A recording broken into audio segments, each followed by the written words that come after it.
phone, on the hexaphone. Yes, yes. Okay, no problem. Right, let me just check.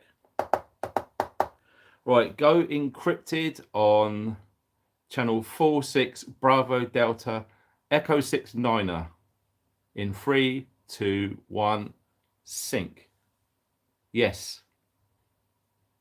Receiving? Yeah, good, brilliant. Okay, Bjorn, no problem. We'll get the live stream done. That's awesome. Right, I've got to go. I've got people waiting. You take care, Bjorn, brother. I love you, man. Love to the family. Take care. Bye now. Bye. Bjorn on the hexaphone. How's it going, everybody? Right, let's get this show on the road. Thank you very much indeed for everyone who's found some time in their busy schedules, and I know you guys are super busy. Okay, so I really do appreciate everyone that's managed to turn up. Will Swift, I love you. You're the first. Right, let me see. If I click onto that, I should be able to see everyone's comments on my big screen. Yeah, let me mute it. Cool. Everything's working terrific. Right, okie dokie. So we're just warming up now. Okay, thank you ever so much for everyone tuning in. And of course, if you're unable to make it live, like we are here at 8 o'clock UK time on Friday. Okay, if you're watching on the replay, I really do appreciate it. Okay, because I myself, when I see live streams, I can't really find time to see all of them, but always catch them on the replay. And yeah, so if you're watching a replay, thanks for taking the time. That's really, really cool. Right, before everyone starts turning up, we've got 94 people in the chat. That's wicked. We've been going for less than 2 minutes, so seriously appreciate that. Let's see who we've got, shall we? Will Swift, Timmy D. I can't pronounce that. It's probably Welsh. Penreal Outdoors. I'm sorry if I butchered that. Terry R. Prometheus Pockets. Hi, mate. Another regular. Stuart Lonnan. Hi. Timmy D. What's this? It's about time you had a warm-up act before you start.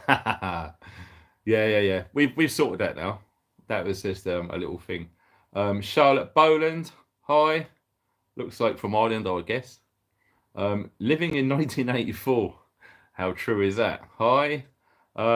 Gary, my brother, RGJ. Yeah. All good in the hood, Gary. Thanks for tuning in, mate. Listen, do any of the others, like Tightwad and all the others, tune in? Because I don't really see them on the chat. Be good to see them, actually. Living in 1984. I'll get around to answering some questions in a sec. We're just seeing who we got on the live stream because we're waiting for people to turn up. 147 people. Awesome. Like I said in the previews, we have got some serious information to go out there. Okay, we've been making notes, etc. All right, so there's been a bit of effort gone into this one. All right, it's not just a bit of a social. This is serious stuff tonight. So let me see. Lee Patrick, hi. John Curley. Let me see. Who else we got? 4x4 fella. All right, mate. Let me see. Fenland Survivor. Chris in capital letters. Carla. Who we got in here? Lana, Jack. Cool, good to see it. Run to the Woods. Hey, brother. I hope you're doing well. Reality check. We're waiting for some moderators to turn up, so you guys can get away with whatever you want to at the moment because there's no police in the house. Let me see.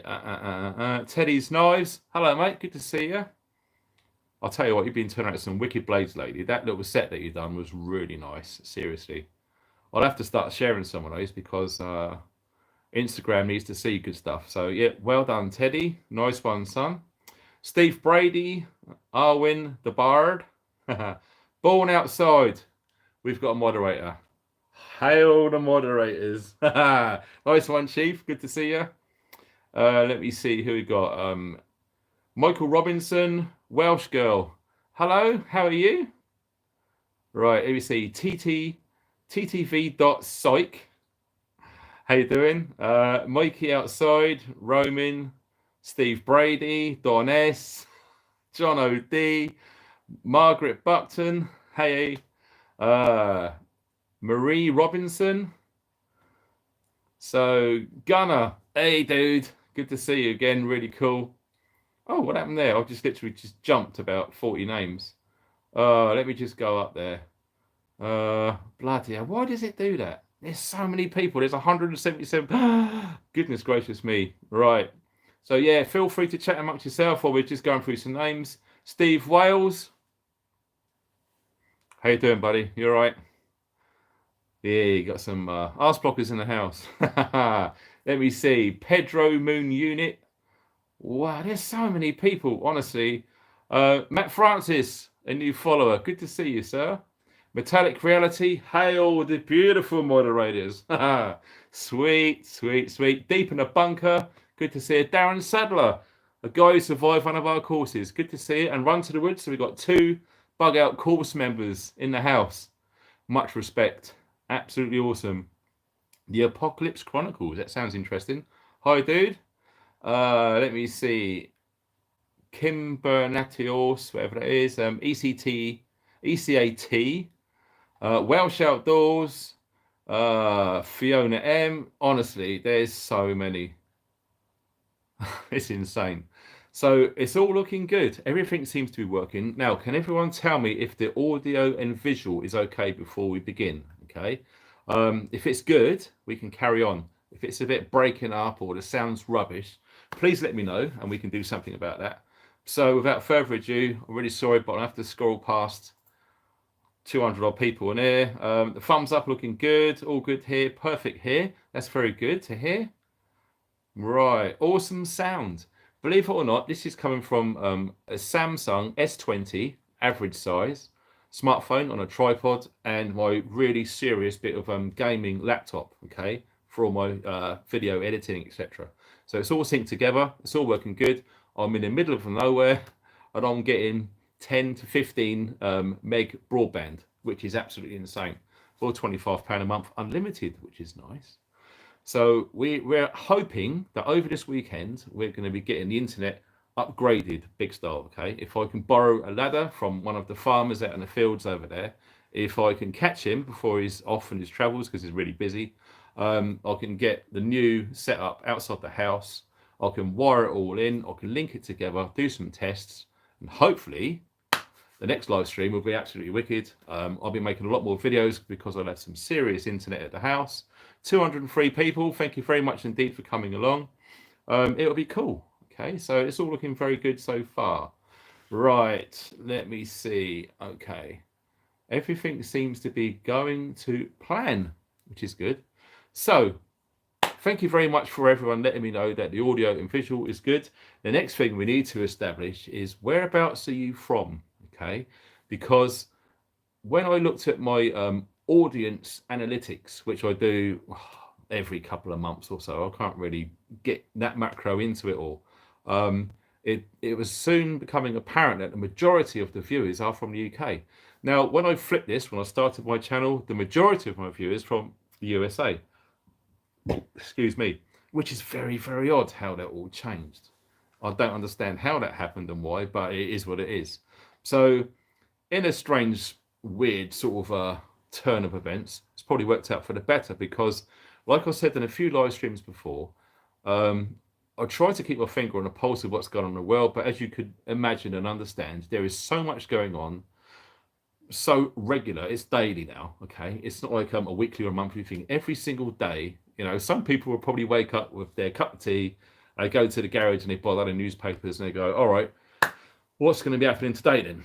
It's that crazy, all right? Things are moving at such a rate, so we need to find out whereabouts you guys are from, okay? So let me go back to the start of when I said that.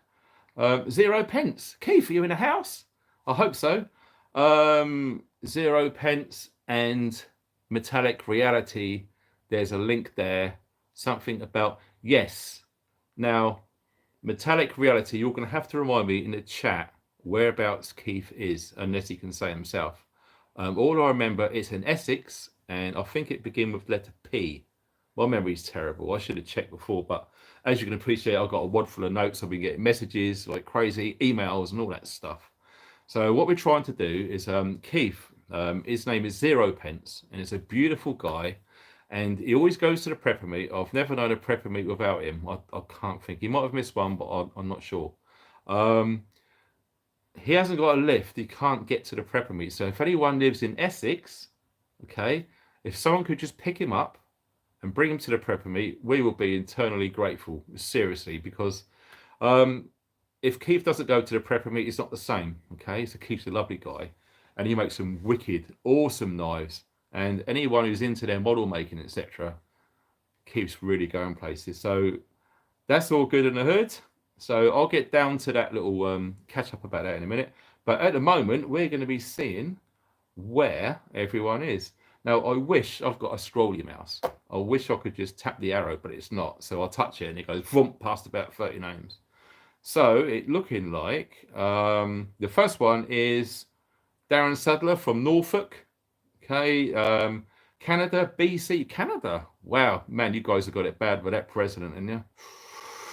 Well, I really feel for you, seriously. Especially with all of the large animals out there and predators, you need arms, in my opinion. Okay.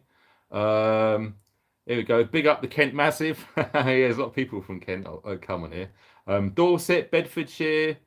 Was that Northwich, Cheshire? Okay. Macedonia. Say what? Wow. Thanks for tuning in. That's appreciated. Wakefield, West Yorkshire. Bucks, Peterborough, Devon, Hertfordshire, North Kent. There's a big snake on your shoulder. Yeah. Why is that coming out back to front? Bloody smartphones. They're not so smart after all. It should say, don't tread on me. It's the Prepper's emblem in America, okay? Sent to me by a very good friend. So it had to go up in the background. Let me see. Rhondda Valleys, Welsh Outdoors. Rhondda Valleys. Do you know what? Radio 2, Terry Walden, Daniel Lotman. I used to love listening to that. He's from the Rhondda. Let me see. NW Cumbria. I guess that's Northwest Cumbria. West Wales. Highlands of Scotland. Oh, very nice. Central Belt Scotland. Let me see. Let me see. York, Cornwall. Oh, whereabouts in Cornwall? Because my partner's from Cornwall. She was Bugle, Roach, and Falmouth. Exmoor, Northern Ireland, or Northern Ireland. Sorry, couldn't help it. Essex, Sweden. Oh, cool is that? North Lanarkshire, Scotland. Inverness, there's a few jocks in the house. Very welcome. Surrey, London, Essex, Stoke-on-Trent, North Staffs, West Wales. Over the mountains from you. Yeah, we're out in the mountains, man. It's so cool here. You won't believe it. Newcastle, West Midlands. It's gone again. It's just gone thump. It just does it sometimes. So yeah, we could basically say, what's it say? Oh my God, it's run to the woods. I've got a chainsaw. It's a Husqvarna just waiting on Carberry build. Are you serious? Are you serious? Oh my God! If that comes off, I'll be forever in your debt. And I hope, I don't know, because you're busy with the thin blue line. If you can get to the prepper meet, please, God, let this guy come to the prepper meet.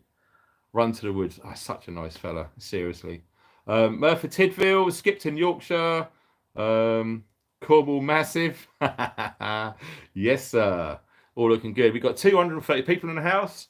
We've been 14 minutes, so I'm feeling like I should speed up a little bit. We don't want to be saying all of this because there's a lot of people, okay? It's going to take a long time to go. South London. I had to put that in. Right. Okay. So, here we are. Now, I guess some of you guys have been thinking about, wow, what's all this information I've been banging on about? Because there is a fair bit, okay? Now, I didn't want to just go massive overload because a lot of people would just get a bit bored, maybe a bit too much, and just switch off, turn off, cop out, okay? So what I decided to do is to make some key points. Now, what I'd like to do is to discuss each key point and just get a little feeling of what you guys think about what I just said as I go through them, okay? If you've got any questions, please put them in capital letters, okay? It's very hard to see, as you can appreciate. We've got 232 people right now, all typing away like crazy, and it's just going boom, boom, boom, boom, boom, like mad. If some of you guys are kind enough to do super chats, that comes up straight away. It doesn't get missed, okay? There's no way I can miss it. But sometimes even the capital messages just go past. Okay, so if anyone want to answer any questions, super chat and capital letters always seem to get through. So that would be good. South London, Brixham, Northern Ireland, Northern Ireland. yeah. Hampshire, cool. Isle of Wight, Newcastle. Blimey, there's absolutely bucket loads of people in here. So thank you ever so much for turning up. So what I'm going to do is I've got some really cool information about getting a big discount off of ration packs. Okay. Now, some of you know by now, I work with my good friend of mine, Lee, at the Bug Out, and we're running things there, and things are really going well. Okay. So we've got a crap load of 24-hour military ration packs. Okay. They have been stored correctly, and they've basically been given to us not long after they've actually been made. So you won't find any better dates at this moment in time anywhere in the United Kingdom. Okay, so you've got great dates. They've been stored correctly. All right, they've not been in shipping containers. They've not been out in the sun. They've not been in the greenhouse or someone's attic. They've been stored in a climate-controlled environment. So you're going to be getting the best dates with the best stored conditions. Okay, so already you're off to a massive head start, way above anyone else who are getting out of date rations who have been stored in big metal boxes. Not good. So we're going to be going through that all important code. Okay, so what I'm going to do is I'm going to wait for a few more people to get in there just to give everyone a fair chance. Okay, so until then, we're going to be talking about the important notes that we've been going through. Now, if any of you guys got silver in your preps, should we say? Okay, I don't want to get too technical and call it like a portfolio or an asset. Okay, so what I'm holding up here, if you can see that, is a Canadian silver maple, 1 ounce. If you can see on there, there it goes. It's got the number 9 4 times. Okay, so that is pretty much as pure as you're ever going to get in silver. Okay, in a bullion coin. Now, you know, I said I've been doing my own research and stuff. Well, this is another piece of research as well.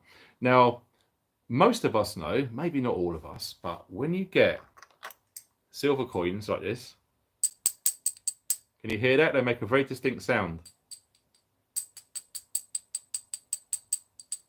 So that is one way that you can see if they're genuine. Okay, all right, it's a bit foolproof, but once you've been collecting silver for a while and you've been handling it, you get to know what the sound is like in your head. All right, so straight away, that is stage 1 done. It's passed the test. It sounds like good silver.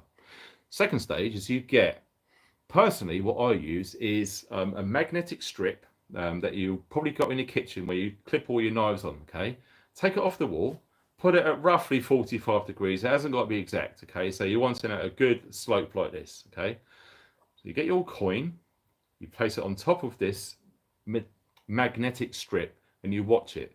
Now, if it's real silver, it will slide down like this, very, very slowly. Okay, you can get a pound coin or a 50p or 10p or whatever it is, put it on there, and it will slide down really fast. Okay, if anyone buys silver bullion coins and you put it on that magnetic strip and it goes down fast, I guarantee you that's fake. It's not genuine silver. Luckily for me, all of the silver that I have is all genuine. Now, a guy that I just made a small purchase from recently, I've been following the markets. I noticed the pivot price and it was time to buy. Okay, I think it was down to about 21, which is great, right, for silver. So what I decided to do was follow his advice and do some research. Now, he told me to get an app on my phone. Yes, an app to test silver coins. I think it's called Ping Coin. Okay, you can go to the Play Store and type in Ping Coin, and it's got over 1 million people who have got this app, right? So I downloaded it, installed it. Very, very simple to use. And what you do is you hold your genuine silver coin like this. You have the app on running, and it's got like all these frequency bands that are constantly measuring the sounds within your local environment. Okay, so it's never pure quiet, it's always moving. That's normal, that's fine. So you get your coin, you hold it gently, finger and thumb, right in the middle, and you just go a little ping like that. Now what you do is you look on the screen and there'll be a spike. And in a split second, it will tell you if that coin is genuine silver. So before you do the test, you go through, I think there's about 15 or so silver and about 15 or so gold coins, okay? So you select which one you want. In this case, it was a Canadian silver maple. So I selected that. So the pre-programmed sound of what that actual coin makes in a frequency note is stored in there, and this should match it. If it matches it, it comes up authentic coin, tick. So I thought, do you know what? I'm going to do some experiments. So I got my little silver bullion coin, and I selected every single one at a time, and I went through the list. And guess what? This, not this particular one, but they're all the same. Silver bullion maple coin. I done the test, and it said it was genuine to a gold maple coin.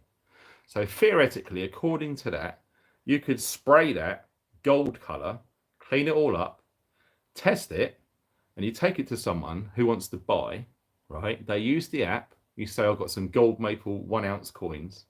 They'll test it and it will show up on the app as authentic. So straight away, I paid £21 for this, right? That gold coin is going to be what? £2,000? Possibly that could actually happen, believe it or not.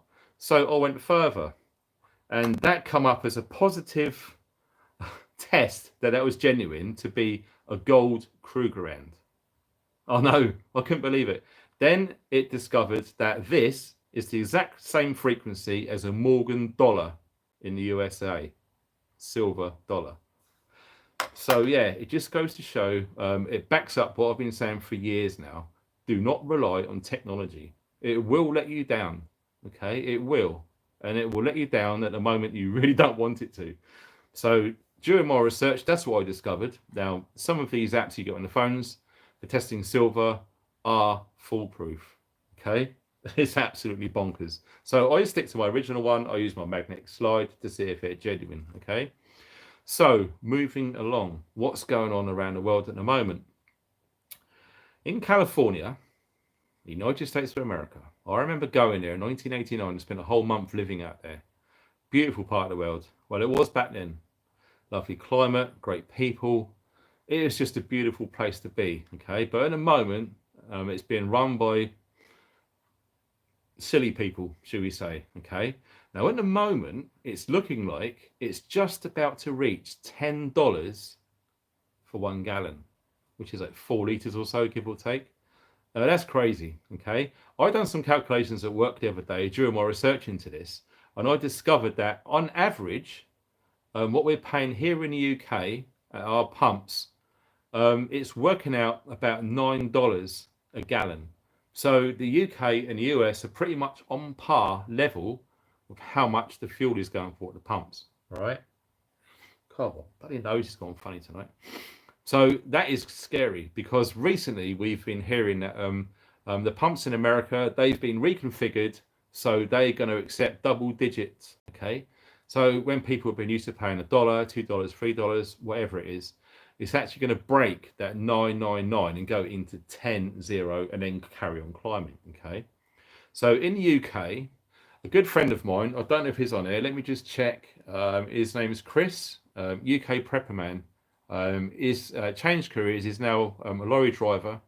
So he's got qualified, he's driving some big boys, okay? I'm just whizzing through the chat because there's lots of people on there. Let me see. Weapon Collector Mike, how you doing, son? Good to see you on here. I can see the moderators because they come up in blue, so I'm whizzing through. There's so many comments on there, it's insane. It really is. So moderators, if you can keep an eye on the chat, make sure people aren't being horrible to each other.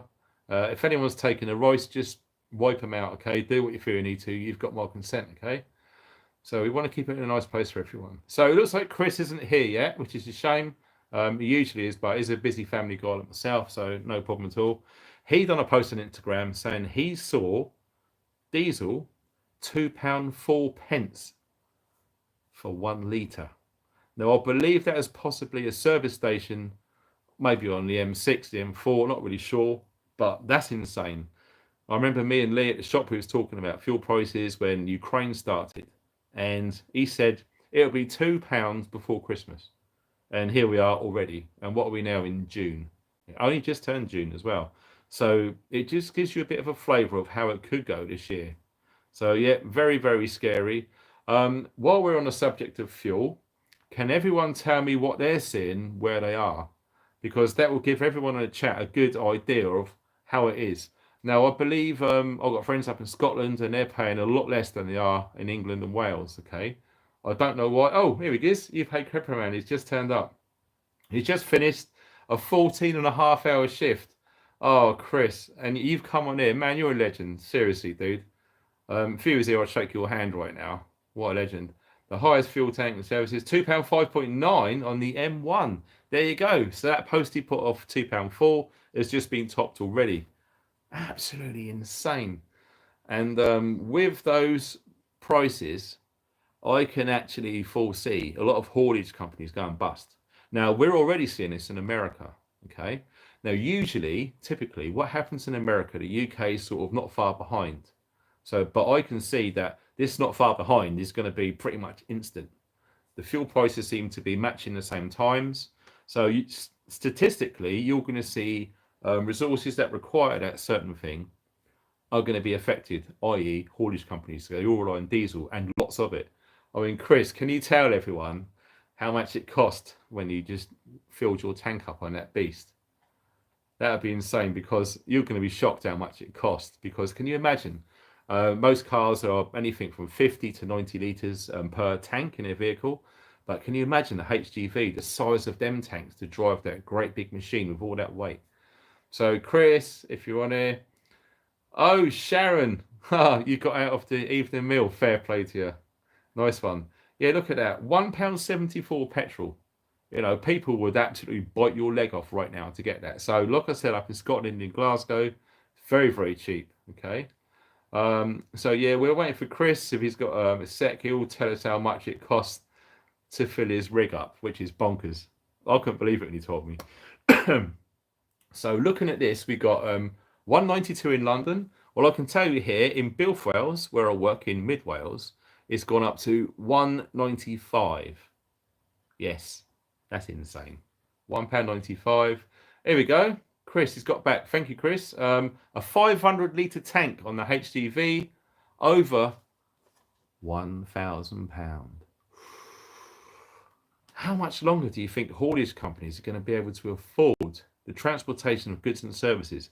Now, that's scary, because, like I said, you know, you can see haulage companies. It will start off with the smaller ones; they will be going bust, which unfortunately are going to be laying off drivers. So you're going to see a shortage of drivers, okay, which is going to trigger more disruption to services, goods and services here in the UK. Bloody hell. There you go. About £2,000 to fill a wagon. Yeah, someone else. Absolutely scary reading, it really is. Also, quickly, if you haven't done so already, can you put a thumbs up? It really, really helps, because the more thumbs up and the more interactions and likes and all the rest of it that happen on the live stream, more people get to see it, okay, on the replay. So that would be really cool. So it's looking at 178 in Bedfordshire. It's still quite low. 192 in London. Glad I got a 1.6 litre engine. Yeah.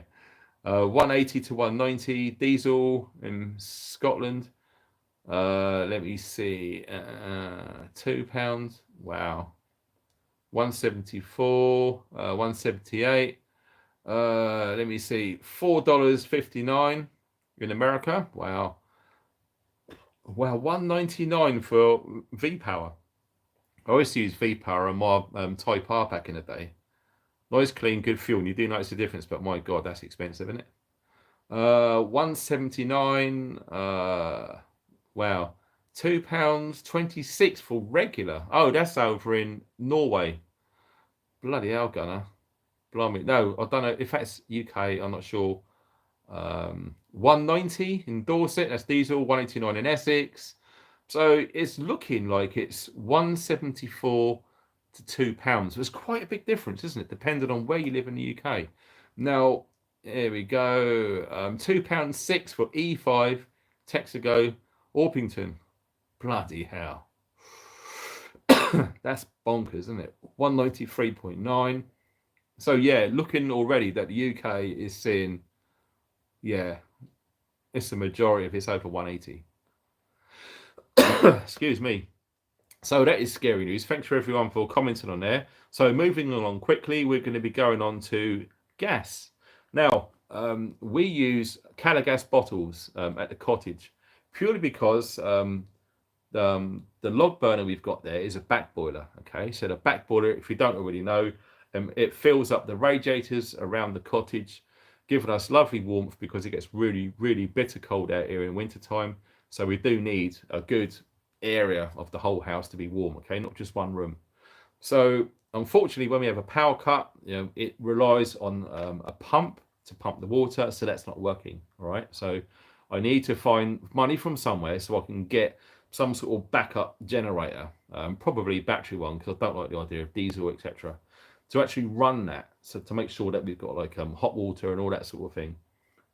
But as a backup, I use 15 kilo gas bottles. Now, since we moved here in mid Wales, I was paying £40 to have one filled right up to the top. Okay, so that's 15 kilo filled right up with Calagas. Already in the same place, it's gone up to £45. So it's increasing.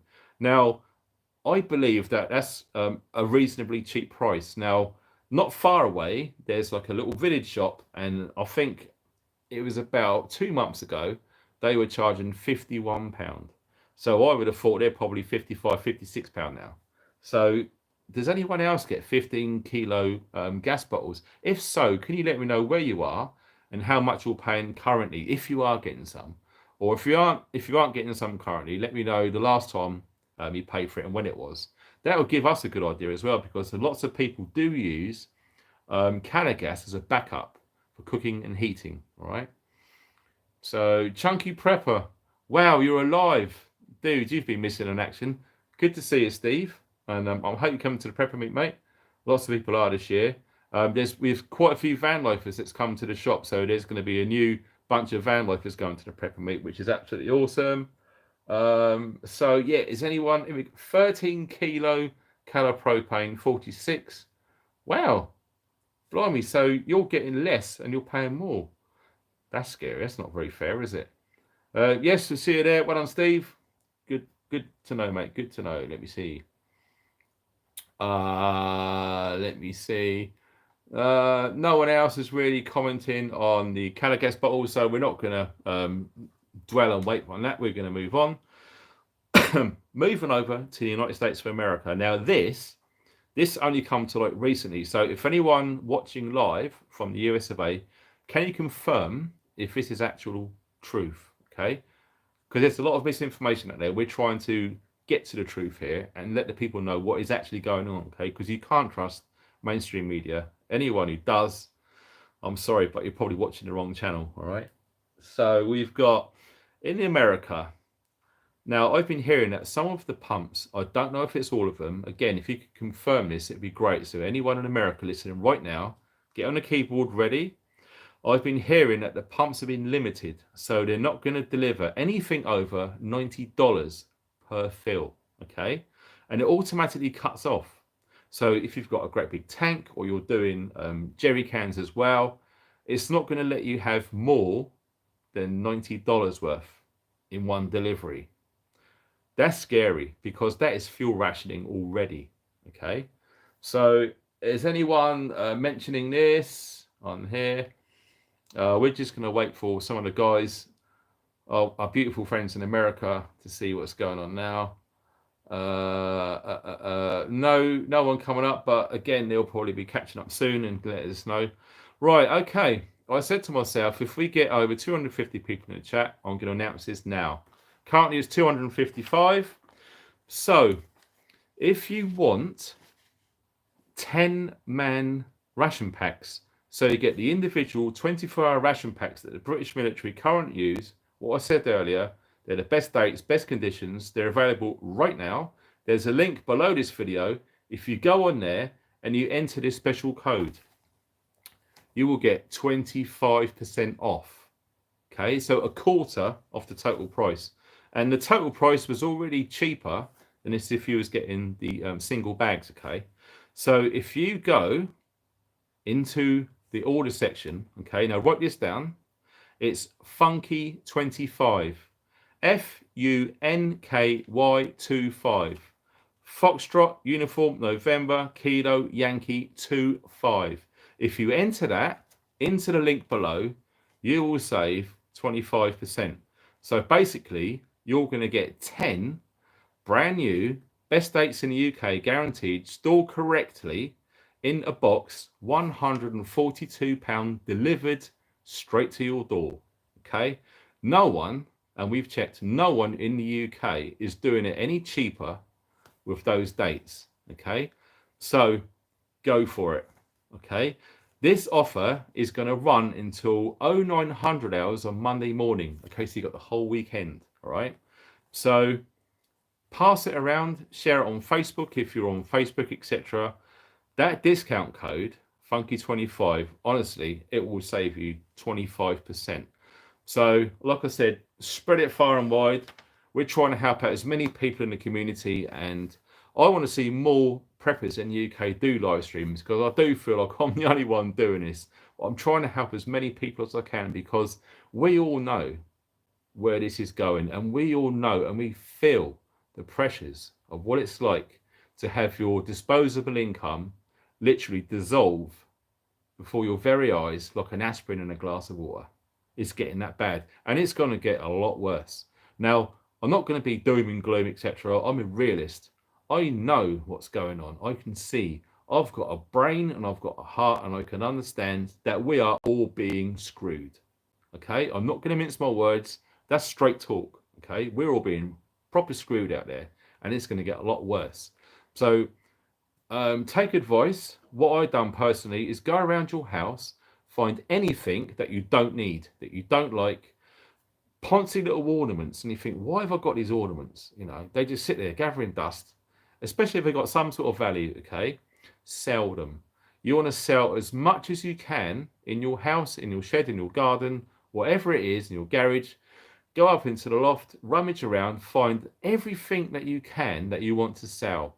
List it on eBay. Summer's coming. Perfect timing. Go to the car boot sale.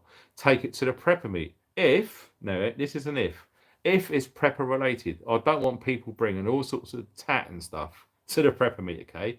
Lots of people bring prepper related items to the prepper meet, so they can exchange, they can sell, they can get rid of, they can give away if they want to. And some people are actually bringing stuff along to donate to the raffle. Yes, there's going to be a raffle. If you didn't know, to the prepper meet, we're going to try and raise as much money as possible. We want to try and get it over £1,000 to the Gurkha Welfare Trust. Okay. Now, me and Carl Canella, sorry if I said that wrong, bud, we do our bit to help the Gurkhas. Okay. Now, this is just me doing my bit. I'm going to be pitching in some good prizes, and Lee is promised to do an absolute bumper prize. Okay. Now, knowing Lee, it'll probably be the best prize there at the prepper meet. Okay, so what usually happens, people go to the prepper meet, they come and find me. I'm going to be there first thing Friday morning. We're going to be doing the draw Saturday afternoon. Now, I usually do it midday, but Lee is on holiday, is getting back to his house in Wales on the Friday, and he's going to first thing Saturday morning drive all the way from Wales all the way to Stevenage to spend one night at a prepper meet. So I'm making it a bit longer for the draw, so all the preppers can go along. They're going to be buying their tickets from me. Okay, so come and find me. As I said, first thing Friday morning, right up till say 2-3 o'clock on the Saturday afternoon, we will be doing the draw.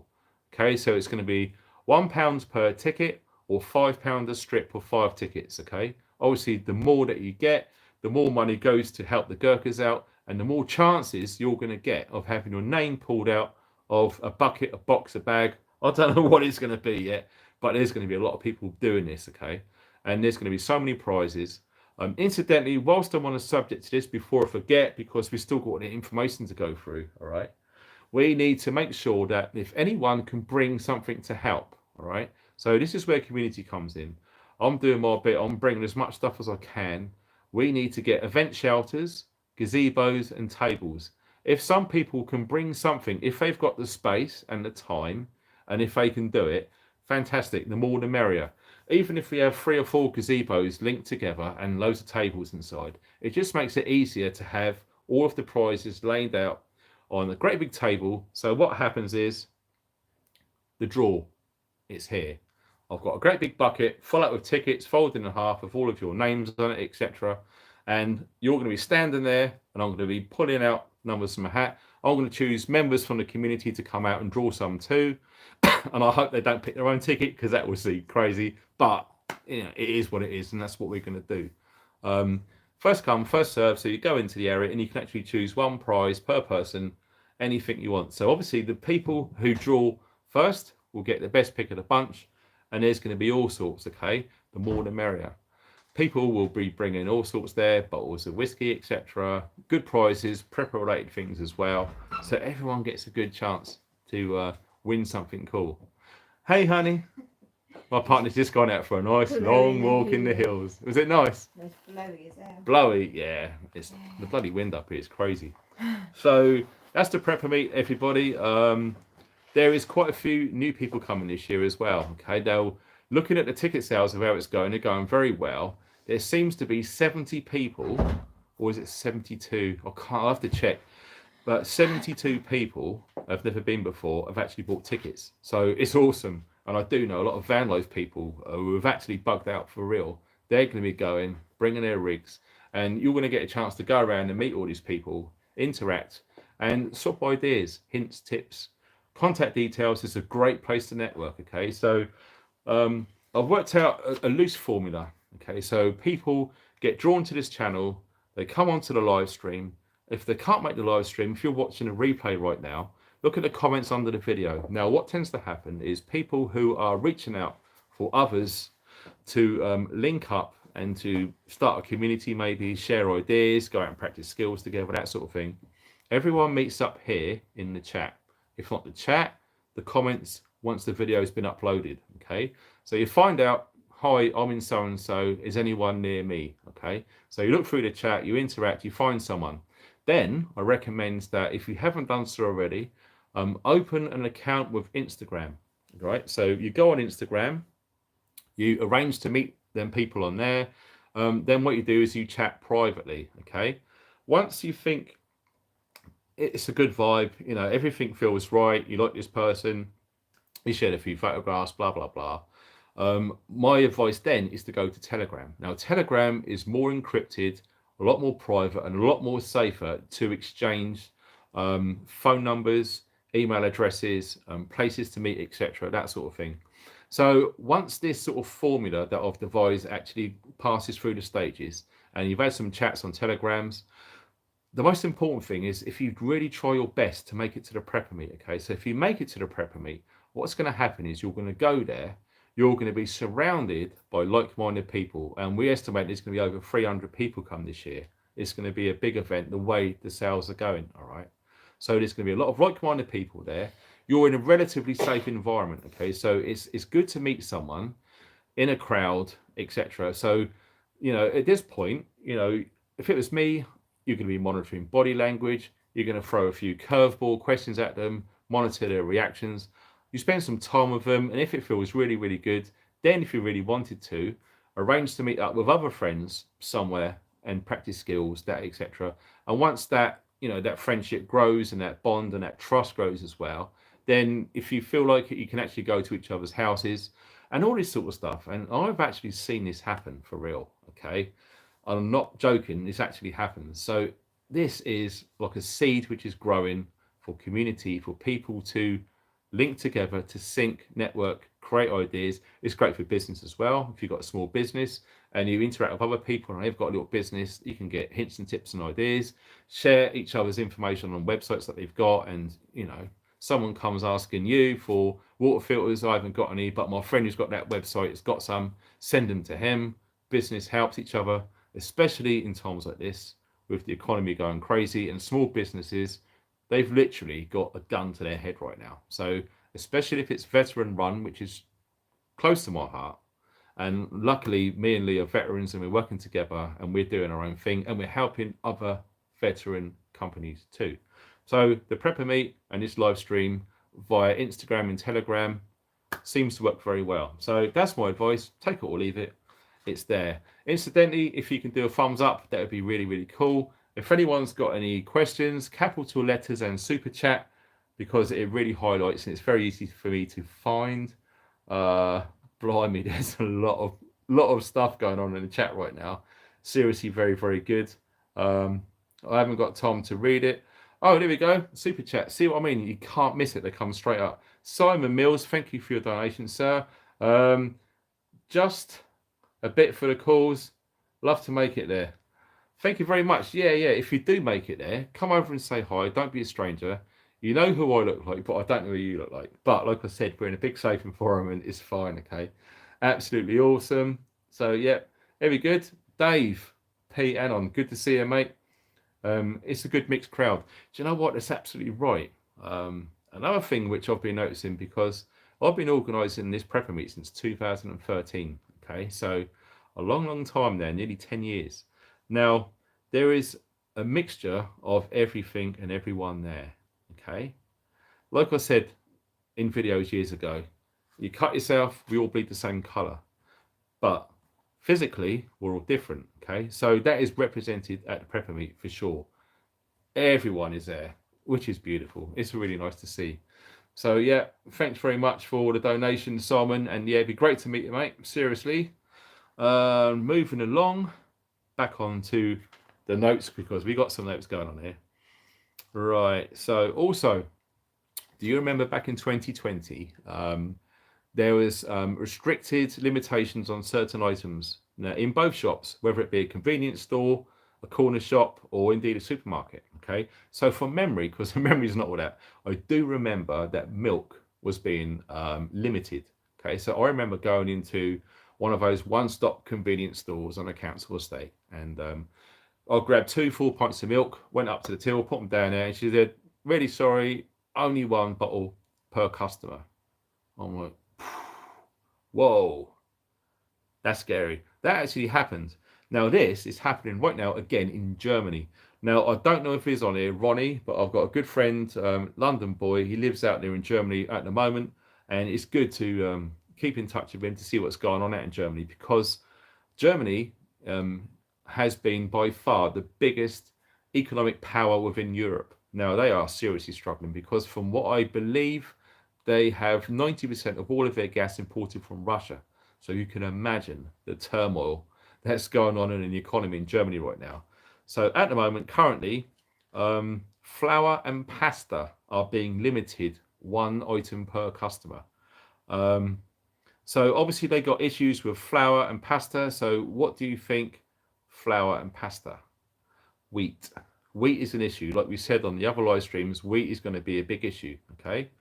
I understand not everyone bakes bread, and it is a faff. It does take a lot of time and a lot of energy to make bread. If you can live without bread, you've got 1 foot in front already. But if you're like us, we have bread on a daily basis.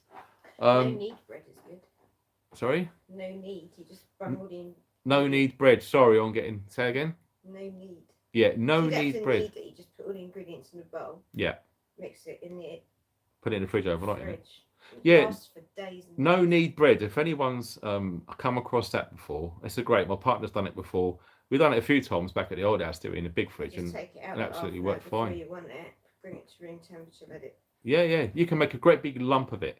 Put it in the fridge. You just literally mix all the ingredients together. Put it in a big bowl. I think you cling film it, don't you? Yeah, I do. Put it in a cling film. Put it in the fridge. Leave it there for what, 24 hours or so. And you can take out pieces from that, and you can literally just bake it straight away. And you don't have to knead it and all that sort of stuff. So Just have no to need let it bread's a rise good for thing. Like 40 minutes before you put it in the oven. Yeah, 40 minutes before you put it in the oven. Let it arise, accumulate to room temperature. Sorry, I'll just see something out of the corner of my eye. I can't pronounce that, but it's got the Punisher logo, which is good. Pile chicken leg snow. Awesome. Thanks for your donation, sir. Much appreciated. Like I say, all that super chat stuff, it just get pinged up straight away. So yeah, seriously appreciate everything that comes this way to the channel to help. like I say, all of my time, loads of time spent researching all this. So that was going on in Germany only the other day. So if anyone is noticing restricted items wherever you are, stick it in the chat right now in capital letters, and then we could share that. So let me see. Soda bread is no need. Okay, yeah, that's true. No, it looks like you guys are just happily chatting amongst themselves, which is awesome. 271 people. If you can hit that thumbs up, that'd be cool. So that's all looking good so far. Right. Now, going on to my own personal research. Has anyone heard of the UK Landscape Recovery Scheme? Have you heard of that? If not, I suggest that you look into that ASAP. This is current information, okay? Now, that is an organisational body which has been set up, which is part government funded. So they are to pay farmers to make radical changes. Now, when you read further into this paper, like I went through, like I said, these are just bullet points. I don't want to just go on because it would just take too long. But you're more than welcome to research this yourself, like I did, okay? When you look at radical changes, when you look at the definitions that they use in there, what they're trying to do is they're trying to get a percentage of the fields that the farmers are using. That's both arable and cattle, etc. Okay, they're trying to get percentages of those fields turned over to promote healthy wildlife. Okay, so you're looking at maybe trees. They're like mowing certain areas for crops or turning the soil. They're letting it go to seed to attract bees and so. And all of the face of it sounds a great idea. It's beautiful, but at the end of the day, when you consider sorry, I just seen another super chat. Like I say, I can't miss them at all. Dank Matter, thank you very much for your United States donation there. Enjoy this handful of virtual green packs before they're totally worthless.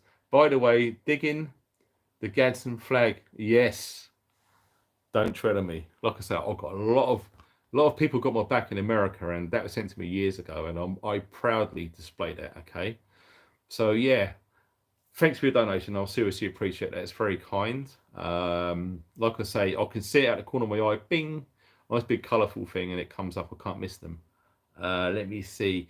So yeah, the radical changes. So what they're trying to do is they're trying to promote more like eco-friendly, net zero carbon, all that sort of stuff that the UN's trying to push through. Okay, by 2050, we're going to go on to that in a minute. So at the end of the day, when you consider what's going on as well at the same time. So what have you got going on at the same time? Most of you probably know, but you've got pretty much a sustained attack on the food globally, not just the UK, not America, globally. Okay, there's crisis happening right now with food. Okay, so also fuel prices are on the rise, as we've been noticing in the chat. Okay, that's actually happening for real, and there's a lot more coming down the pipeline too. Pardon the pun. So when you look at that going on as well, I believe there's going to be pretty much an SHTF starting from around October this year, so only a few months away. Lots of things that are culminating that month, like I said before. So some of you guys are new to the live stream. Now hear this. October in the UK, there's going to be the 6-month jump for when they inflate the energy prices. Okay, so if your home is run gas electric, be prepared for a massive hike.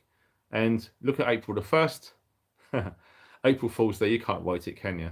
But that actually had a big jump as well. 50%, maybe more, all right? So expect that again. So you think of all of this at the same time going on, it's not looking good. So basically what's going on with this UK Landscape Recovery Scheme, what I read up on the paper, is the yields are going to be less, obviously, because there's going to be less food planted, because there's less room to grow it, because they're encouraging, and they're probably going to be paying, this is the next bit I'm going to come to, farmers not to grow certain amounts. Oh, wow. Thanks very much for that donation. It's Beach Hutman. He hasn't left a message, but if you wanted to, you're more than welcome to, so we could have seen what you wanted to be mentioned. But no, that's very kind, man. That's awesome. Really appreciate that. All of the donations are seriously appreciated, okay? So, yes, the farmers are to be made to make radical changes. Now, this led me on to reading more papers, okay? And it took a while to go through this, but the key points to this one, this is scary, right? This actually scared me. It's the Environment Land Management Scheme. Now, has anyone heard of the Environment Land Management Scheme? Okay.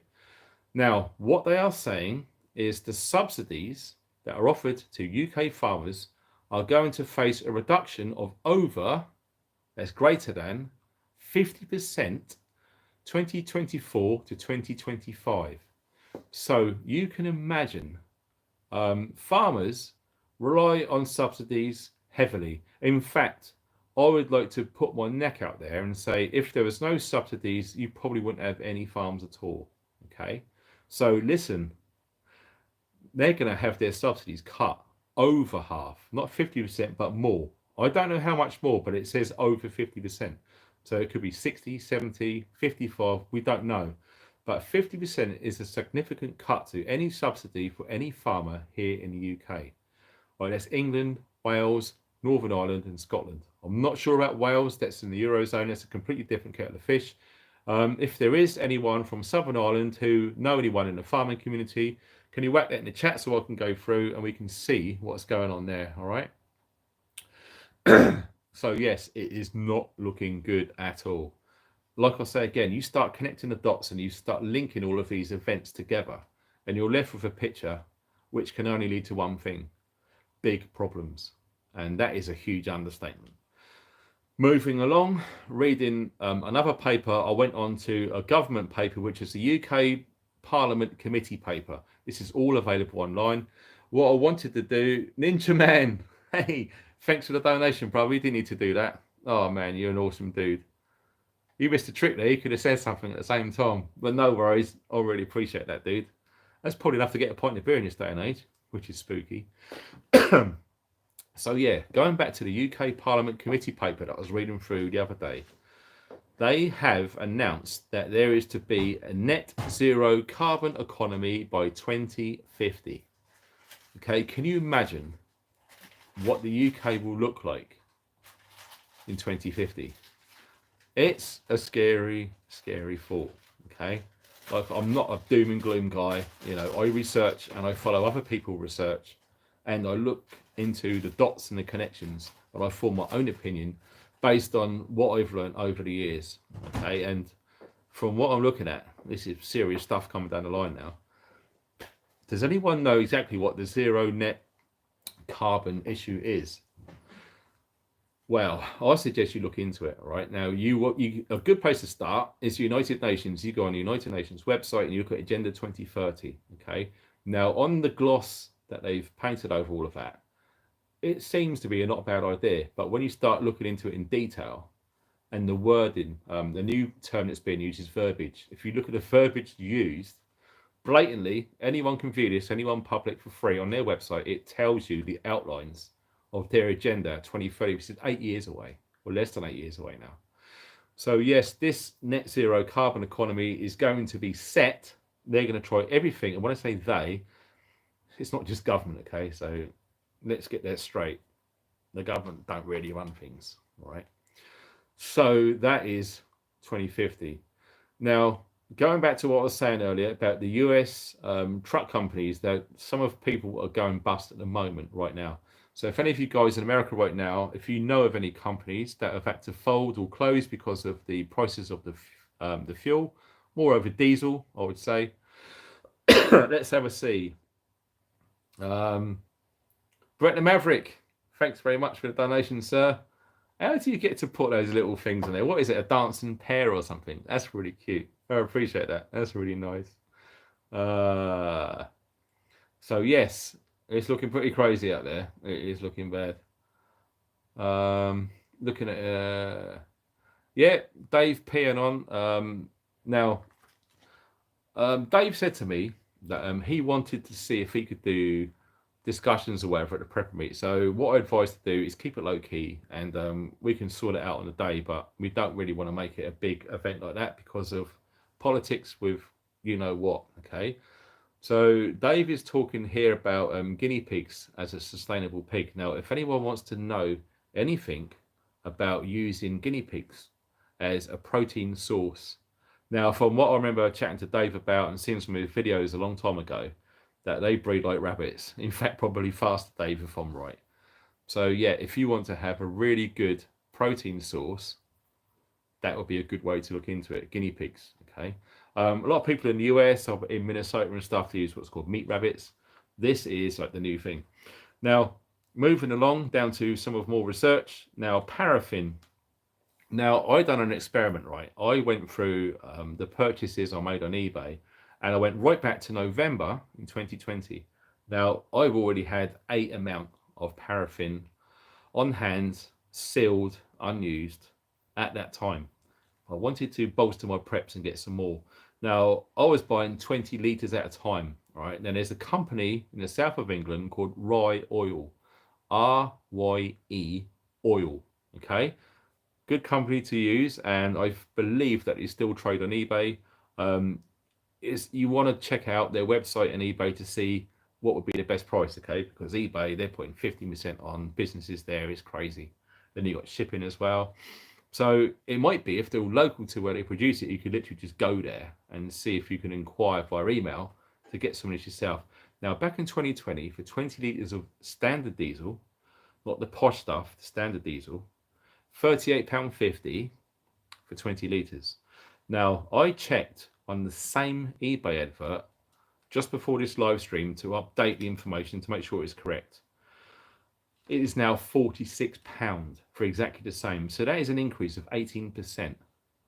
So you can see where all this is going. Remember, I said earlier on about gas bottles gone from £40 to £45.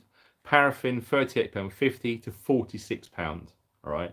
Someone sent me a message the other day saying, can you talk a little bit about alternative fuels other than gas and electric?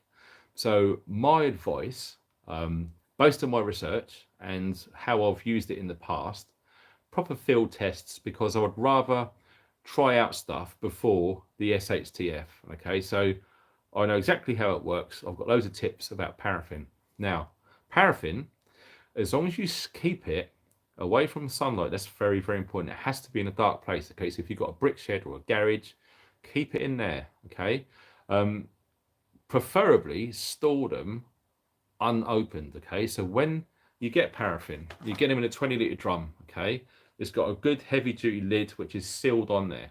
Now, over time, what you will notice is that 20-litre plastic drum with the paraffin, the sides start off straight and they gradually go in a little bit. Okay, so all that's doing is the oxygen and the air in there is less. Okay, so it's actually, I don't know how it happens, but that's what happens. So there's less air in there and there's less chance for algae. Now, algae is a bit of a problem with paraffin, but like I say, if you keep it out of sunlight, the algae has got a next to zero chance of sporing and ruining your fuel. If it does get in there, it's just a case of monitoring it now and again. Now, I've never ever had any issues with paraffin. This is just what I've been reading on the survival forum, checking out some other papers and some of the hazardous materials and all that sort of stuff. Because they're going for like the carbon net zero, now they're going to be putting paraffin up there with dirty, horrible fuels. Okay, and already the prices are going up. Now, looking into paraffin, it stores indefinitely. Okay, and I mean forever.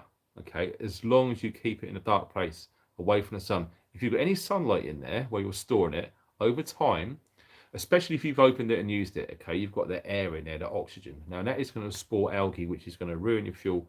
You might be able to, like I said, I've never been in this situation before, but if it was me, I wouldn't just throw it all away.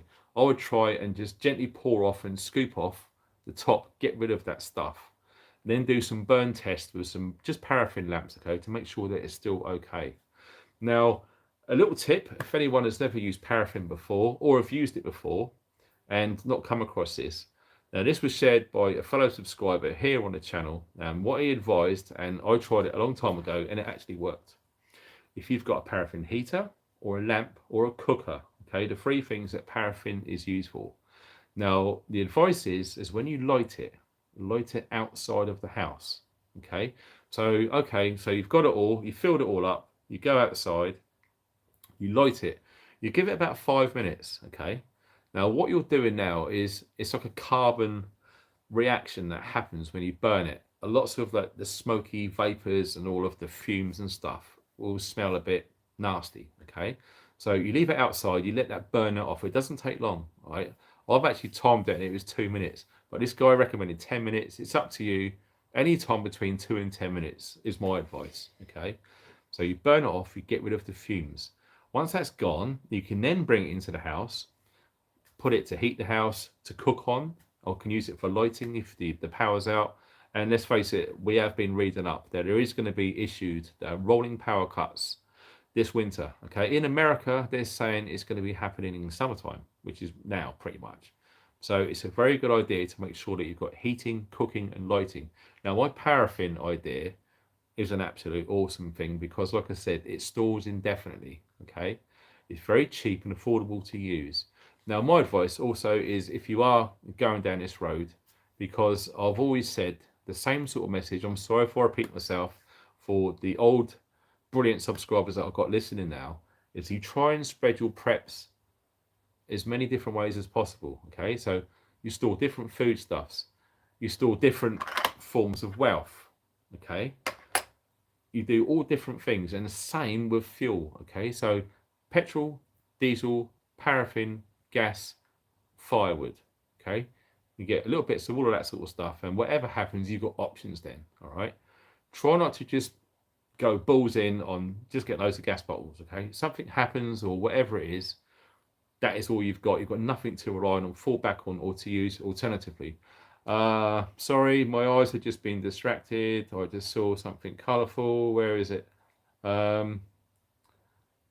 Gorilla Shadow Man, thanks for your donation, sir. And he says, got to go, TT is on. I'm glad you're feeling better. Yeah, in actual fact, feeling a lot better. And my friend Carlos, I haven't seen him in the chat, but I spoke to him today, popped into the shop, and he had pretty much the same thing that I had, that weird mystery illness. But it's all gone. The only issue I've got is I can't hear a single thing in my right ear. It's constantly ringing. For me, it sounds like an infection. Whether it's bacterial or something else, I don't really know, or viral, I don't know. So if antibiotics work, I don't know. So yeah, I'm feeling better. Thank you very much for that. So yeah, going back to paraffin. Now, once you've got a good stock, and I believe the 20-litre drums are probably the cheaper way to go, or if you're lucky, if you go to hardware stores or B&Q, you can get the smaller 5-litre drums. Now, you're going to have to do your research on what the cheapest deal is for you, because the less money you're spending on things, the more money you've got for other preps and other things to advance your stocks, okay? So the advice is get wicks, spare wicks, okay? Luckily for me, I got all of the stuff I needed regarding paraffin heaters, cookers, lamps a long time ago, and I'm glad I did, because once this information starts to filter through to the general public, the prices will go up. So if you haven't got anything paraffin related right now, I suggest that you try not to waste any time and get what you can. Now, car boot sales are very good. Steam fairs, if you fancy spending a day at a steam fair, they're awesome. Okay, I personally got a paraffin cooker. My partner spotted it and it was amazing, really good old school quality in fantastic condition for £5. Okay, you can cook on that, you can use it as light as well, and also heat. So what I've done was I got all of these paraffin items, cookers, heaters, and lamps. So I researched and I got replacement wicks for all of them. So they last a long time, but just to make sure, in case anything goes wrong, or I use them for a hell of a lot because the SHTF has happened and I'm using them, those wicks will start going down. So try and make sure that you've got a spare, I would say 2 wicks per unit that you're using. 2 lamps, 2 cookers, get 2 of each, okay? Get them, store them in the same place. It's up to you whether you want to put paraffin in the device or keep it stored in containers. It's entirely up to you, okay? Personally, I've stored some in the devices and they've been absolutely fine. It's an oil-based product, so it's going to prevent rust and that sort of thing. But it's like everything else, trying to make sure there's not much airspace in there, because that's where you could get issues. So if you do store it that way, fill it right up to the top, put the lid on, so there's 0 air in there, or near as damn it. You should be good to go. So paraffin is my go-to, as well as gas, electric, obviously solar panels, you know, that sort of thing. Firewood, absolutely. Now, going back to my friend's run to the woods, I'm absolutely made up because no one's ever done that sort of thing for me before. So I really hope that you're going to the prep with me. Otherwise, don't worry about it. I'll cover all the postage. I don't care how it is. That's going to be a steal. And also, I'm going to need to look into getting some files because I believe you've got to sharpen the chainsaw too. Wicked. I've got a load of petrol, and I think you've got to mix it with oil, like a 2-stroke idea. So that sounded very good. So yeah, seriously appreciate that, dude. So moving along now, something completely different. We're spinning back to the food now, okay? So, Iran. Now, I don't know how many people on here have been to Iran, okay? A lot of people will judge them based on what we're told in the mainstream. You know, we get an opinion formed for us and we run with that. But let me tell you this. I spent a month in Iran working, right? Now, the month that I was in Iran was 2003 when the Iraq War started. So it was a very scary time for any Westerner to be in the Islamic Republic of Iran when you go out to the shopping mall and you buy a small AM/FM radio and you get a piece of solder braid, you tie it around the aerial, you run it up to the roof of the contract I was working for, and I was listening to BBC World Service. And I remember I only been there for a few days, and he said, Americans have just started carpet bombing Baghdad with B-52 bombers. Let me tell you this, because leading up to that, post 2001 with the terrorist attacks, lots of Westerners were being captured, tortured, beheaded, held to ransom. So there I was in Iran when all this was going on. So yeah, it was a scary time. Luckily, had the head switched on and survived and made it back in one piece. But let me tell you this, every single person that I met whilst I was out there was absolutely amazing people. Okay. Now, I don't care what anyone says. Now, I hope I haven't offended any veterans who have fought out in the Middle East. You know, they've got their opinion on certain people from certain cultures in certain areas. But from my experience, like I said, everyone I met was absolute salts of the earth. Okay. So much so that one of the guys I was working with, Mortizan, he actually spent a whole month's wages taking me out for a meal in like their version of Pizza Hut. Okay, it cost him a whole month's wages. I tried everything I could to get out of it and pay for it, but he would not have it. So it just goes to show, this was like 2 days before we flew back to Dubai and then back to the UK to Heathrow. It still does me in now. I managed to track him down and sent him a great big, huge parcel to say thanks with loads of goodies for his family. It's the least I can do. But what I'm saying is they're very genuine, good, kind, nice people. The ones that I met, obviously there's good and bad, you know, in everyone, in everywhere you go. It doesn't matter where you go. There's good people and there's arseholes. It doesn't matter where you are. It doesn't matter if you're rich, poor, middle class, black, white, whatever it is. There's good arseholes, bad arseholes, good people, and nice people and kind people, and everything in between. And there are no different. Okay, so when I was out there, when I heard this news, it absolutely shocked me because, you know, personally meeting people working out there, great bunch of lads, really nice people. One of the taxi drivers that we used to go from our complex to where the job was, he used to, I remember it, he used to have all these flatbreads stuffed on his dashboard in his car, and that would be his food for the entire day. When this guy was on peanuts, he was literally on no money at all. And there he was, working all the hours as a taxi driver, trying to provide for his family. And he was basically living on flatbread and a little bottle of cheap water, and that was it. So when I heard this news, you know, I thought about him and a few other friends out there. So yeah, it has a bit of an effect. Like I say, you form bonds with these people, even though it was a long time ago and I was only there for a month. You know, the memory's still there, and they're good people, like I said. So all this has happened. Now, if you don't know, 1 year ago, give or take, Iran rolled out nationwide in their own country a biometric ID system. Okay, everyone had to have all of their biometric IDs taken. Now, if some of you don't know how that works, from what I understand, is basically you stand in front of a screen and they get you to move around like this, and it's recording everything. so many things in like split seconds. It's just recording data from your facial features in every angle, your eyes, retinas, how your features are on your face, etc. That's all been recorded. Now, everyone had to have this by law, because if you didn't, big trouble. Okay. Now, you think the prisons are bad in the UK? Trust me, they're like bloody hotels. You go over there, you don't even want to begin to imagine what them prisons are like. So, lots of people obviously signed up to get this done. I believe there was pushbacks, but they got their way, and it actually happened. Now, at the moment, they're rolling out a 2-month scheme for digital ID, which is going to be done in a coupon format. Now, what that means is, if you sign up for this, all of the bread, and they're starting with bread at the moment, they're starting off with bread being subsidized. So you can get these digital coupons. It'll probably be on your phone or something. When you go to a market, you got a QR code maybe, and you scan it. That'll give you access to buy bread at a subsidized rate. I just saw another bit of colour come up there. Adam Robinson. Hey! Thanks very much for your donation, sir. That's seriously kind. Oh my God. Much appreciated that. He didn't have to, but thanks all the same. Oh, look at that. He's got one cool dude with a baseball cap. That's sweet. So yeah, the digital coupon idea, which is being rolled out. So that's going to give people access who have actually downloaded this, or have got that linked to their biometric data with their facial recognition, which happened last year, like I said.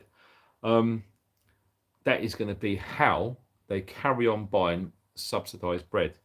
Now, the bread prices outside of that subsidized zone has risen 300%, give or take. Now, that is insane.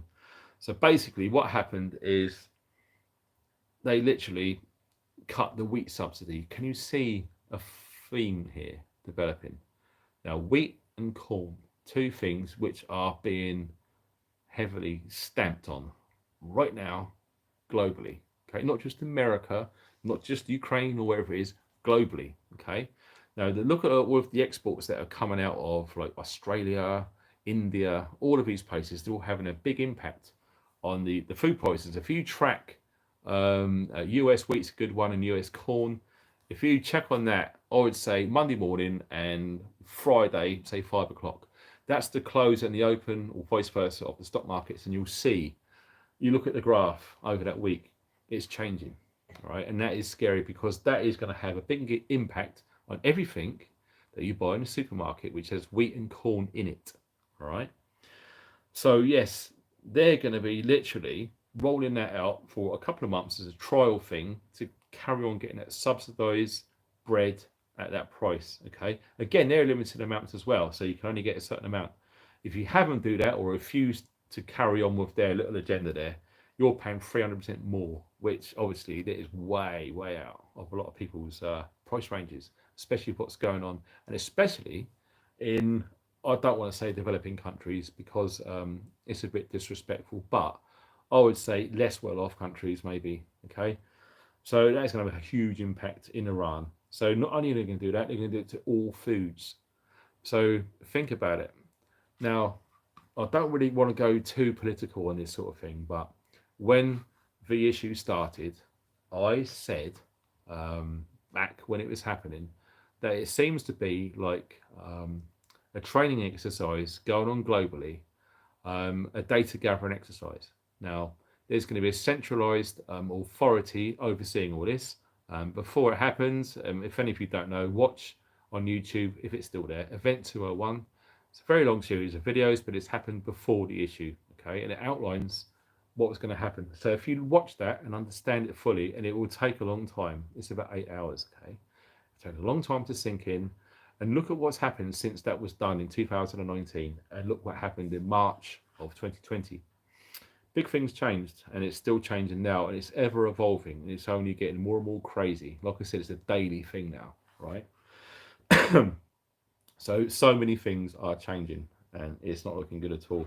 Whilst we're talking about food, someone said to me, what are your opinions of spam and stuff like that? Does it last that long? Well, we got Bacon Grill. Now, if any of you guys in America have never had this, you can put it next to spam, right? Yeah, I know the package is different, but it's what I had to hand. I've got other sizes somewhere, but I didn't want to go through all of it. Now, if you look at what's inside these, okay, these will last a lot longer than you realise. Now, if any of you have ever used these before, what you'll notice is the tins are very slightly like this. So that signifies that there's practically zero air in there. They're pressurised, okay? So you open it up and you put a knife to the side and it goes, the air gets in there. From that second, that oxygen is getting in there, okay? It's starting to go off, so you need to eat it quick. Now, they will last, I would like to guess, indefinite. Now, if you look at the bottom, let me just find one on there. 24. There you go. Look at that. I'm going to have to put my hand there. Can you see? Look at that. 2027.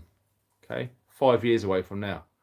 Now, if you look after this and you treat it with the respect it deserves, you can chuck 20 years on that.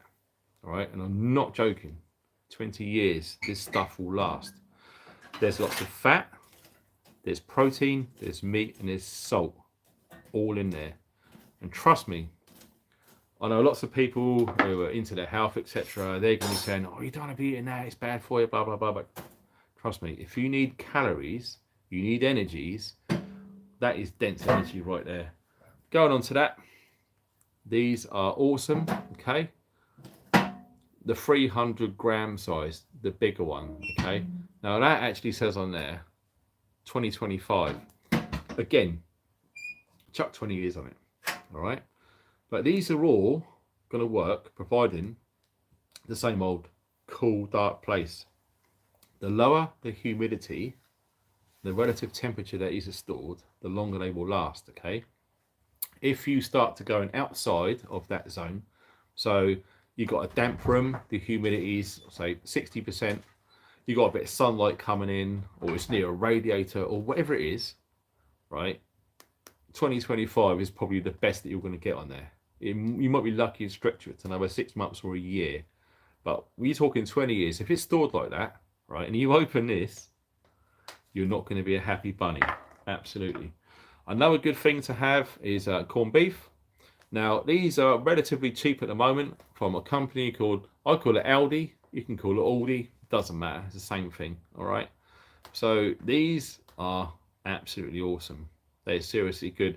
Now, if I'm looking on here, right, it's 340 grams in here. Now, read it on there, 228 calories in 100 grams. So you times that by 3.4. There's a lot of energy in there, okay?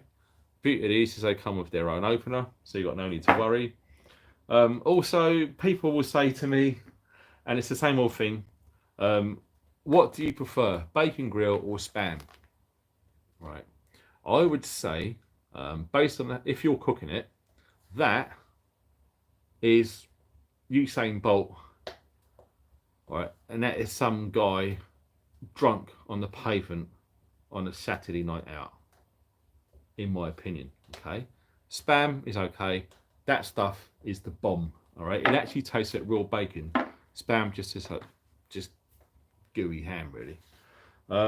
So Spam, noticing that they were falling behind the ratings because Bacon Grill was far superior and still is, they decided to make it with real bacon, okay?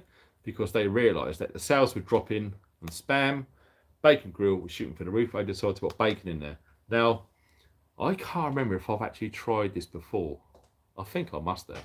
And what I might do actually, if you wanted, if you're interested, I might do a taste test between that one and that one. Right? So we're going to check over the calorific content. Yeah, look at that. Oh, I've definitely chose the right girl there. Spam. The Americans love this stuff. I can't. No. Oh, you would if you were starving. They've put real bacon in there, so they realise that this is the Mac Daddy on the left, and this guy is no. That's my own opinion. If you don't like it, and if I've really upset you, well, go and get some Kleenex. It's all going to be good. Don't worry. So yeah, if you want to mention it in the comments, and I'll do a little video on this. So we're going to go through the calorific content We're going to go through the shelf life possibilities. We're going to go through texture. We're going to cook in how long I just saw your thumb come up on the screen there, delayed. And we're going to go through the taste, the texture, all the rest of it. Okay, so that would be a cool video if you want me to do something like that. You know, like I said, we're hoping to get good high-speed internet within the next couple of days, so that would be cool to see.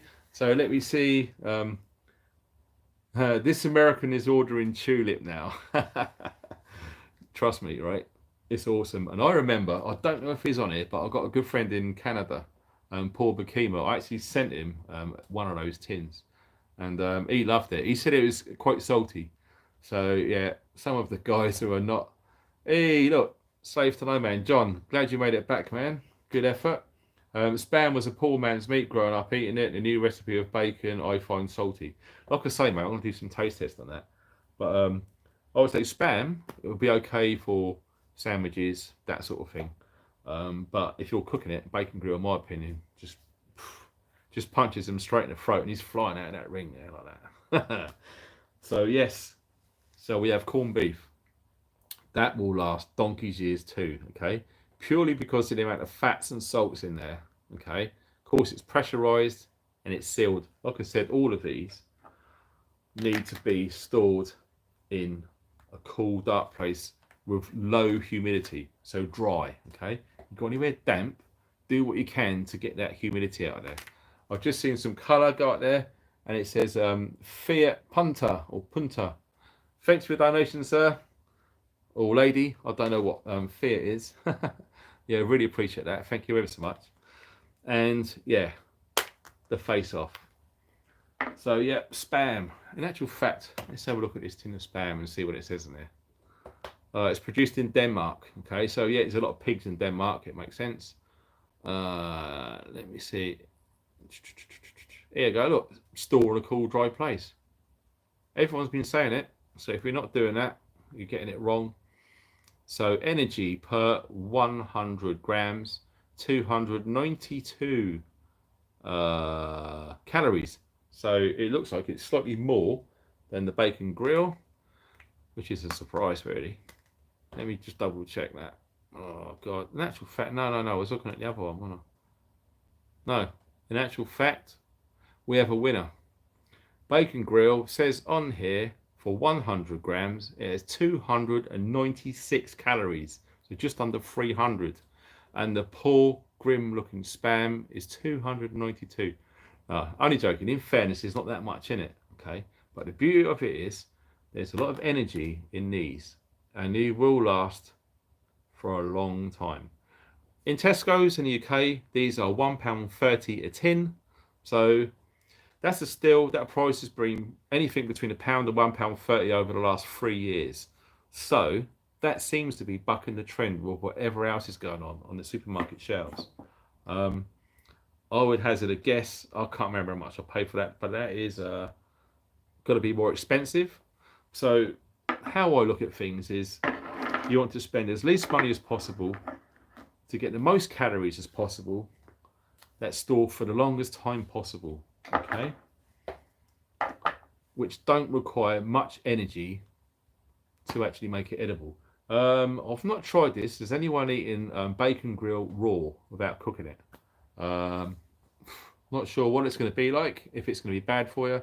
I believe obviously it's been cooked, pressurized, etc., all that sort of thing. So I wouldn't have thought it would have been that bad for you. Trey Sonny's in the house, studying. Yeah, did you hear that, Sonny? Yeah. I'm still not going on. Yeah, Sonny, Saf just said Kiwi. So yeah, awesome. Oh, I didn't see no super chats. I nearly missed you then. It's got Marie Robinson. Any 10 cans in the shop yet? Any 10 cans in the shop? Cans. I'm not sure what you mean by cans. What cans? We're not selling bacon grill at the shop. But do you know what? I could ask Lee. He might stock that. That'd be good. But it's always good. We're just checking on some updates now. Now, let me just see if I've covered everything on here. Yes, just a quick one as well. 267 people in the chat. If you can hit the thumbs up, it really does make a difference. It enables this to be shown on the replay to more and more preppers especially here in the UK, because we need to circulate this information, not just what I'm saying, but what everyone's put in the replay chat, because that will always be there. So people can read through and take notes, because there's a lot of information there. And it's great to have an historical capture of the actual fuel prices and the locations and the times that this is actually happening in history. We're in history right now. Going to the prepper meet. Now, there was a guy, I can't remember when it was. It was when Elmsey Boy and his other half turned up. Do you remember when it was? That 2019 or 2018? It was when Arlen was toddling, so I think he was 2. So yes, anyway, at that prepper meet, this guy very kindly brought me a box as a gift. And I thought, what the hell is this? So I opened it up right in front of him, and guess what? It's full up with packets of seeds. Years ago, I mean, that was one of the nicest things anyone's ever given me, because, you know, to fully understand how serious this situation is with food, giving someone that amount of seeds is a beautiful thing. Now, like me, I planted loads of them. I gave some to my neighbours, I gave loads to friends, people at work, I gave to other preppers at the prepper meet too. Now, unfortunately, that box of seeds is all gone now. So what I'm hoping, if that guy, because he works at a company which does seeds, I think it was Sutton's or that DT Brown or whatever it's called, they actually manufacture and produce all these seeds.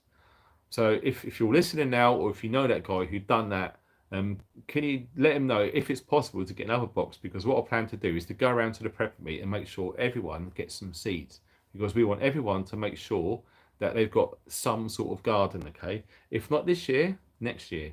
Now, a lot of people have probably missed the window now to sow stuff, but for definitely next year. And there's a lot of seeds in that box. So if you can get 1 or even 2 boxes, it'd be great. We can actually do little packets with like elastic bands. We can go around to loads of people at the prepper meet, and we can divvy all of those out to give everyone a fighting chance of growing their own food. Now, if you're worried that you haven't got the space or the time, trust me, you can. It doesn't matter how small a space. In fact, Carlos, if you want to make, we were talking about it today, you can grow fruit and veg anywhere. Even if you live in a block of flats, you would be surprised. And not only that, there's a trend happening in America now. I'm not seeing this over in the UK, but I suspect it could be happening. Just say, for argument's sake, you're in a community in your neighbourhood, and there's an elderly couple or an elderly person. You've all got the same size gardens. Go around there. If you haven't got the space, if you live in a flat or something, you've got no growing space, go around there and offer to put a garden in there for her or for them. They will be so appreciated. So all you have to do is just go around there once a week, do a bit of weeding, etc. They'll probably keep on top of watering and that sort of thing. And if they're capable and able, they might be able to help out doing the weeding as well. So one, they get loads of fruit and vegetables for themselves. It'd be more healthier and better for them than buying the stuff in the supermarkets. And obviously, because you're doing that, you're going to get a big cut in it too. So you're going to be taking loads of fresh fruit and vegetables home. So don't worry if you haven't got space or time, there's always a way. That trend is growing in America, and it'd be great to hear stories. If anyone's in the chat right now or has seen or heard of that sort of thing happening over here in the UK, it's awesome. It really is. I love it when communities get together. It's so cool. It really is. Like I said, there's always a way. So if that guy who brought the seeds along, if anyone knows him, who he was, I just couldn't remember who he was. But yeah, if you can get some more, if you can. If you can't, don't worry about it. It's absolutely fine. It's just an idea, you know, to sort of spread the love, as it were, sowing the seeds of love. So that would be cool. If anyone's got any antibiotics, that'd be cool. We're looking at amoxicillin. I think they're 500 milligram capsules. They're great. So if anyone's got some of those spare, or know someone who's got any that they want to get rid of, you know, come and find me. I'd happily buy them from you, okay? Because we need to start getting our stocks. We got friends in America, and they were saying to me, what do you need? And I've always said antibiotics. Been saying it for years, but I've not had one single antibiotic sent and I've paid for. So nothing. So I don't know if there's a problem with antibiotics in America. Sonny, if you're around, could you give us a heads up on that? As regards medicines, etc. Let me just see if I can find you on there. Oh, there's so many people in there. Oh, Metallic Reality. Yes, you forgot to give me your harvested sprouting broccoli seeds last year. Yes, if I can find them, God blimey, I'll bring some up for you. And yeah, we're going to be doing some ourselves actually, because sprouting seeds are excellent. And apparently we've heard that purple broccoli ones are really good too. They're supposed to taste nice. So no word from Sunny, probably busy, not a problem. But yeah, antibiotics. If anyone can help out with antibiotics at the prepper meet, come and find me or my partner, and we'll sort something out. That'd be cool. And like I mentioned before, if anyone's going to the prepper meet, if they got gazebos or event shelters or tables, that sort of thing, if you can bring it along, if you've got room, if you've got them, fantastic. It will really help out in a big way, because that will ensure that when we do all of the prizes, it's going to be a wicked draw. I've got some brilliant brand new kit from Vanquest, some state of the art new urban EDC. I'm giving it away, okay? Because I love you guys. Lee's going to be doing a bumper prize as well. I've got no idea. He holds his cards up his sleeve, Lee does. He's not telling me what it is, but I'm pretty sure it's going to be epic. All right, so it is. Oh, Sonny, there we go. Can't buy without a prescription. No. No. Do you need a prescription to buy antibiotics in America now? I thought you can buy them anywhere. Bloody hell. Sorry, Sonny. I had no idea. Is that a recent thing? I thought it was you can go to Target and buy them or whatever. Or a pharmacy maybe. I didn't think you needed a script or a prescription for them. Bloody hell, that's a bit of a heart kicker, that one. Gee whiz. Here we go. Born outside, Telegram or Signal, which is best? I use both. I toggle between the two. Signal, I believe, is slightly more secure than Telegram. That's my own personal opinion. Telegram seems to have been like really overrun with like groups and pages and that sort of thing. So I would imagine in time there's going to be some leak or hack, etc. But out of the two, if you really wanted a bit more privacy, I would choose Signal over Telegram. But taking nothing from Telegram is seriously good. We use it to do video chats with family. It's really cool. So before I sign off, because time's ticking on now, I'm just going to give you latecomers, if you didn't know it already, if you want 25% off 10 military ration packs, the offer is available right now until 9 o'clock Monday morning. That's this Monday coming. So you've got all of Saturday, you've got all of Sunday, and if you're early Monday morning, you can get in before the 9 o'clock deadline. That automatically cuts off. You will get 25% off 10 ration packs in a box, never opened or sealed, best dates guaranteed, stored correctly, and I mean correctly. So if there's a link under this video, let me just go under there and check that it's yes, there's the link. It's all good, it's there. I'm going to do a thumbs up for myself, 189 thumbs up now. So if you can hit the thumbs up, that'd be cool. If you enter the code FUNKY25, Foxtrot Uniform November Kilo Yankee 25, when you go to order it, it will knock a quarter off the price. So that will cost you just over 140 quid for 10 ration packs, delivered as well. Okay. Now, if any of you guys know how big and how heavy them boxes are, the shipping alone for those is like 10, 20 quid. It's ridiculous. Okay. So that is an absolute steal. Okay. We're trying to have as many people as we can. Lee come up with a nice touch, getting all of those 10-man ration packs, and we just spread them around. And they're becoming very popular because we're both packing loads of them. Okay. So that's all looking good. I would like to thank everyone who's kindly donated. That seriously is appreciated. 200 thumbs up. That is a beautiful thing. That's nice. Thanks ever so much to all the moderators as well. So we're looking at Born Outside, Metallic Reality. There was Chris, UK Prepperman earlier. Blimey. Some of them have been and gone because, you know, there's stuff to do. I totally get that. Okay. There was someone else. I can't remember who it was now. Oh man, you guys have been busy in the chat tonight, haven't you? Goodness gracious me. Wow. And yeah, sorry, there was 0 pence.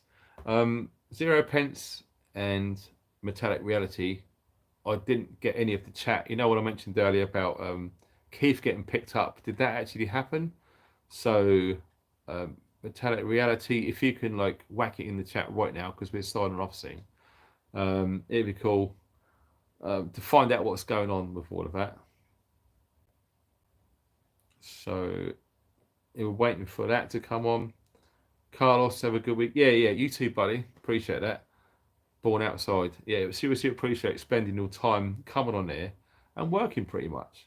You know, because it is, you know, policing all of this. That's a big chat tonight, and I'm glad a lot of people turned up and like got to see all this information and shared what they finding out too. I'm not sure how it will get messages. Oh, is he not on any apps or whatever? Could they go through you as he's struggling with his tech? Right, okay. So what I'm going to do, God, yeah, how can we do this? If anyone's on Instagram and you live in Essex, whereabouts in Essex is it again? I can't remember where it was. So if anyone's living in Essex that was going to the prep meet, if you can you swing by? Oh, here it is. It's called Pit C, Pitsea. If anyone knows where Pit C is, if you can go along there and collect my good friend Keith and take him to the prep meet, that would be really appreciated. If anyone can actually do that, if you can find me on Instagram. Now you can find me on Instagram. If you go to my YouTube channel, there'll be an Instagram logo. You click on that, it will take you into Instagram. You can send me a message on there. I will get it. We can sort details out there, and then I'll be in contact with Metallic Reality on Signal, and we can get something arranged. So again, this is another example of how cool this community is. Like-minded people helping each other out to make sure that everyone gets the best thing. Oh my days. Thanks, Mark Mapson. I saw that come up straight away. Thank you for sharing vital information. Mate, you're very, very welcome. And what I'm going to try and do, if I can try and do this live stream every Friday. And it's looking like it's going to be like an update of what's been happening for that week. We've got time to study and analyse what's happened. We can connect the dots. We can interact with other preppers around the globe to try and get the information as balanced and as truthful as we can. And then once we've got enough information, you know, research throughout that week, I'll come on here and I'll give a couple of hours of my time or whatever it is, just sharing it and putting it out there and seeing what you guys think. And also you guys in the chat can contribute to that as well. So we're getting a big information gathering centralized place where everyone can talk freely. But of course, be careful of the moderators out there. You start saying things out of turn, you will get kicked off. 0 pence Keith, good to see you, mate. And yeah, don't worry, mate, we'll find a way, okay? There's always a way.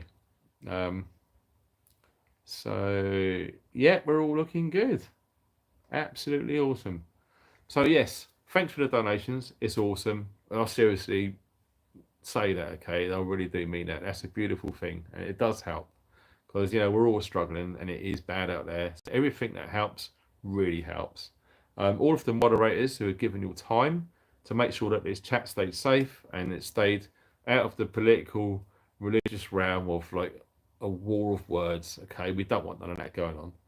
And everyone really for coming along and spending their time. Now I realise time is the most precious asset. So I really do thank all of you for coming along and spending your time to contribute to this awesome thing. Now, this awesome thing that we're doing here is growing, okay? Every week it's slowly going to get bigger, and the prepper meet is going to be testament to that. Now, you wait. When you go there, it's going to be bigger than it's been before. It's going to be seriously awesome. We can't do it without you guys, so thanks ever so much for everyone turning up and contributing in any way that you have. Really heartfelt appreciated. So I'm going to go scroll through the replay when it's all uploaded. I'm going to keep this up there. It's not going to be taken down because I believe the chat's been good and clean. So yeah, thank you very much indeed. Have a good evening. Have a lovely weekend, and we'll see you next Friday. There will be some videos being uploaded during the week, so stay tuned for those. So thanks for watching. Stay funky.